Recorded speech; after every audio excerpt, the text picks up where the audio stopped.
Ya. Oke, kalau belum mungkin dari situ saja, karena itu lebih bermanfaat ya.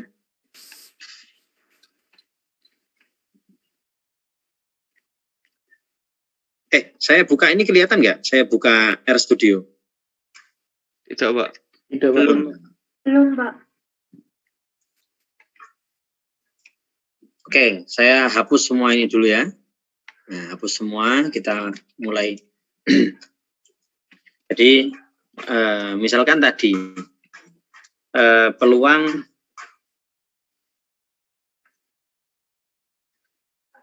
saya ambil dari data ini ya, histogram dari IPK UNED, IPK se-UNED ya. Saya pakai las sama dengan 1 ya. Kemudian menggunakan grid.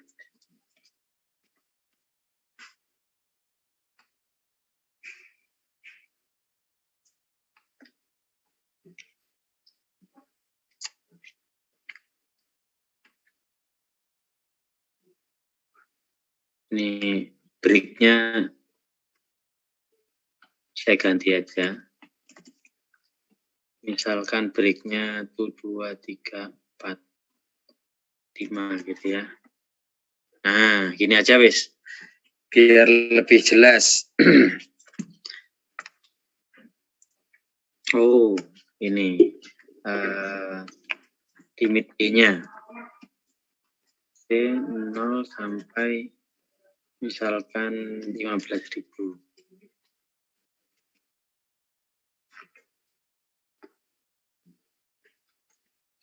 Lebih jelas ini gambarnya. Ya, Pak. Ya. Berapa kalau dari sini ya, probabilitas. Ini karena sudah populasi ya sudah ya. Tapi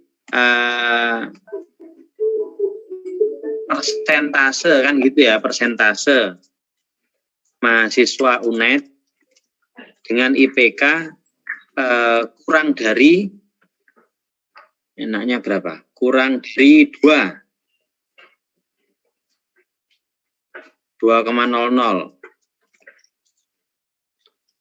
Ini bisa dihitung dari luas area ya, yang memenuhi dengan luas total area. Ya. Luas area itu ini kan kurang dari 2, berarti di sini toh. Ini saja? Apakah ini saja? Sampai 0 itu, Pak. Nah, tepat sampai sini. Luas area ini dibagi.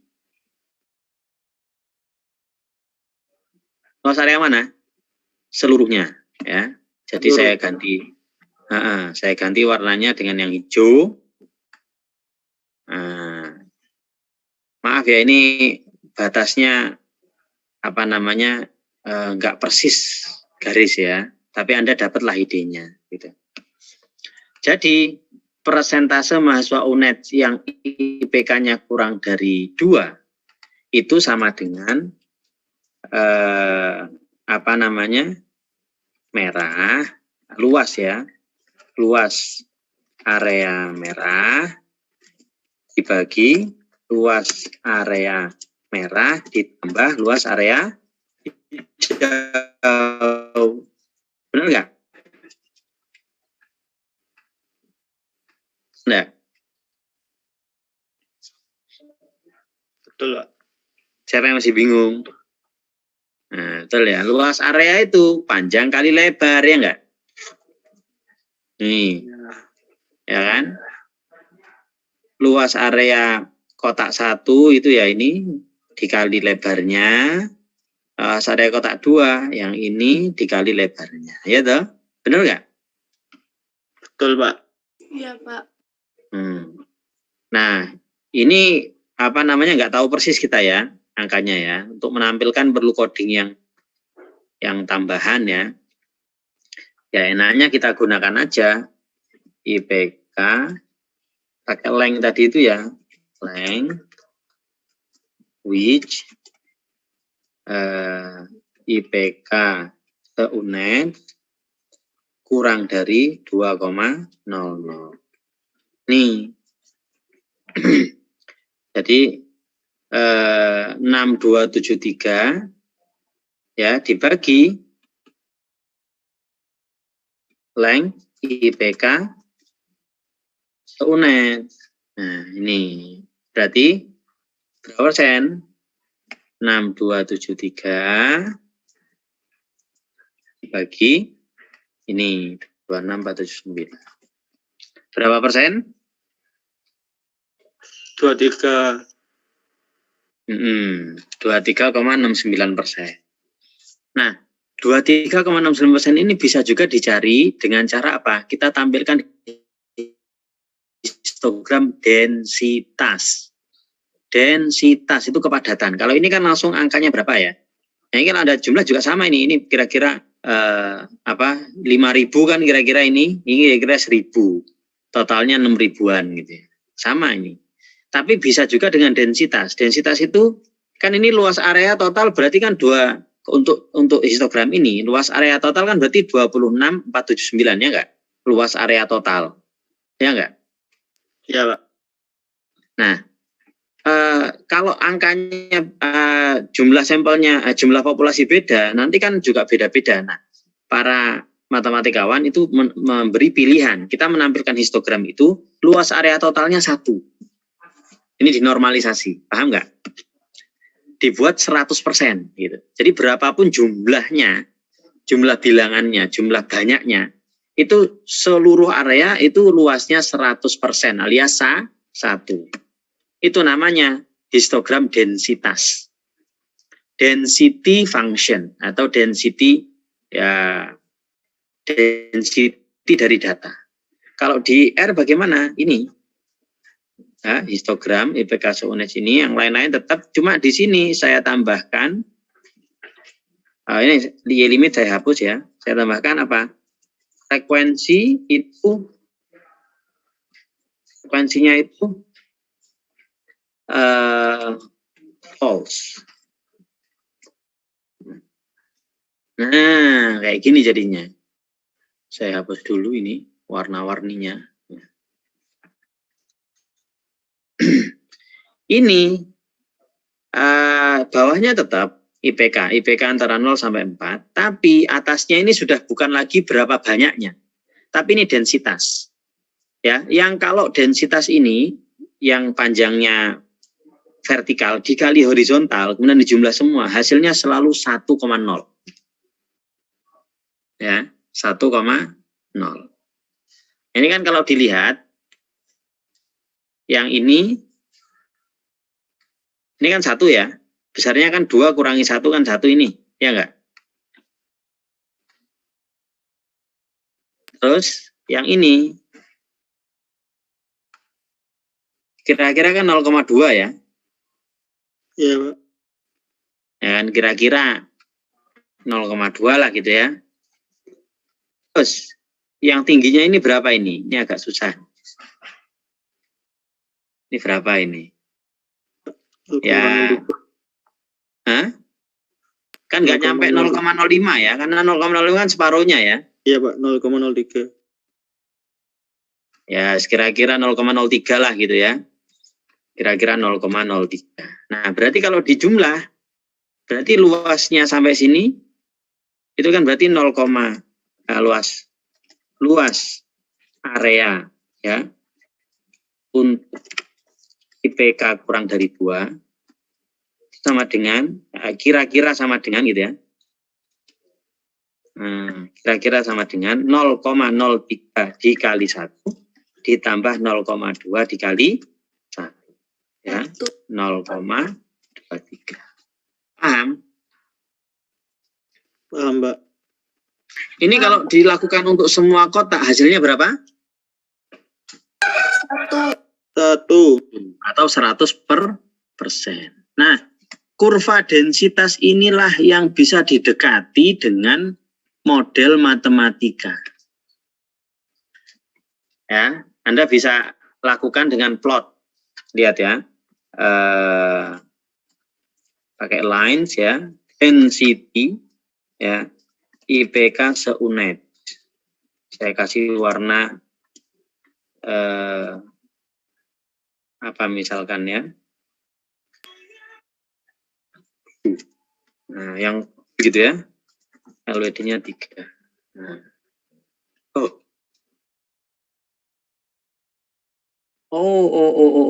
Keburu ini. Keburu ketutup. Wah, parah ini. Oh iya, maaf. Saya salah komen. Jadi, all itu untuk lines ya. Jadi, density-nya sampai sini aja. Nah. Yes. Nah. Jadi, kurva density itu mendekati bentuk histogram ini. Histogram densitas. Ya. Untuk semua data bisa kita lakukan ini. Nah, kurva densitas inilah yang bisa didekati dengan matematika. Bisa didekati dengan fungsi matematika. Oke, saya ambil contoh.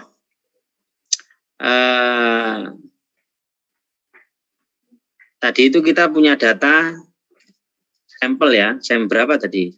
Nah, ini misalkan sampel baru 1000 C. Ini kalau dibuat plot densitasnya atau lines ya. Ya, dengan call-nya saya ganti warnanya merah gitu ya.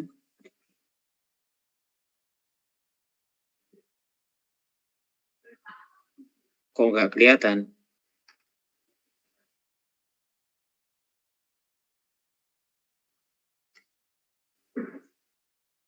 Oh iya, lupa density-nya. Maaf ya. Sudah tua saya. Jadi lupa. Nah ini. Kecil sekali ya. LWD-nya 2. Kelihatan ya ini ya. Ini sampel 3. Ini density-nya seperti ini. Gimana kalau sampel yang B? Warnanya saya ganti hijau. Nah, seperti ini density-nya. Sedangkan yang A, warnanya saya ganti nah, seperti ini. Jadi semua data itu bisa kita lihat density-nya. Ya. Density itu bisa kita perkirakan dengan matematika. Nah, salah satu yang banyak digunakan itu density yang disebut normal, ya, fungsi probability density function yang itu normal. Nah, tapi waktunya kok sudah habis.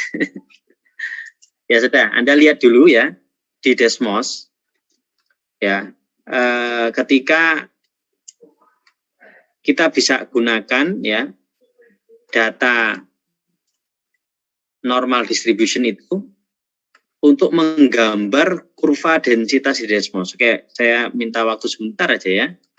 Saya betul-betul ingin Anda tahu bahwa densitas itu bisa didekati dengan matematika. Ini, lihatnya, Fx ini masukkan ke Desmos. Jadi, Fx ya sama dengan seper. Ini saya ganti dengan sigma itu S gitu ya. S, kemudian akar 2B,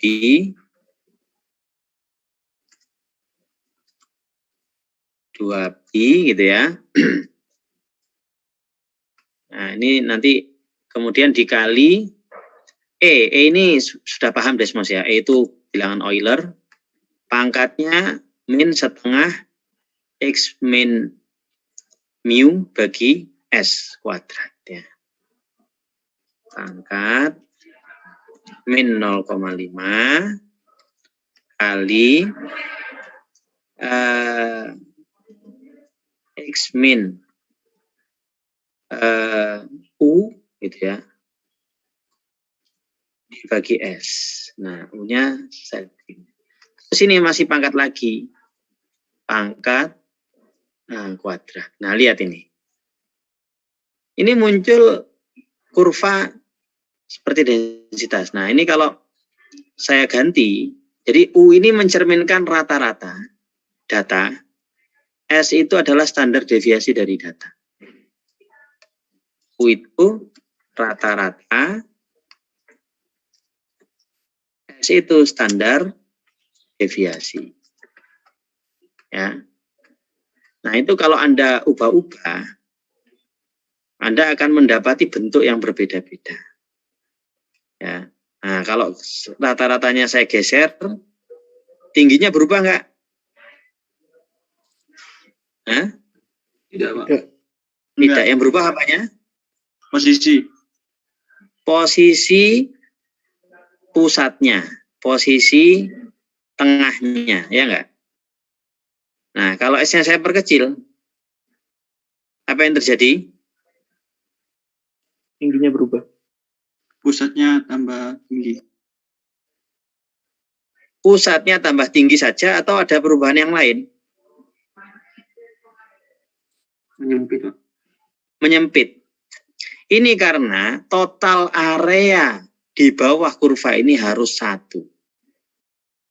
Nah, ini total areanya harus 1.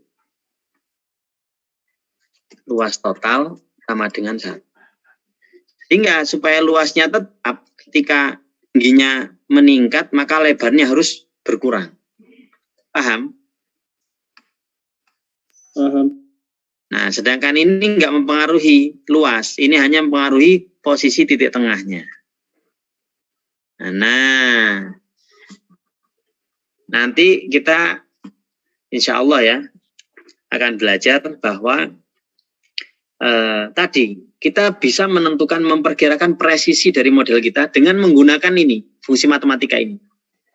Itu namanya central limit theorem, bahwa rata-rata sampel itu akan terdistribusi mengikuti ini.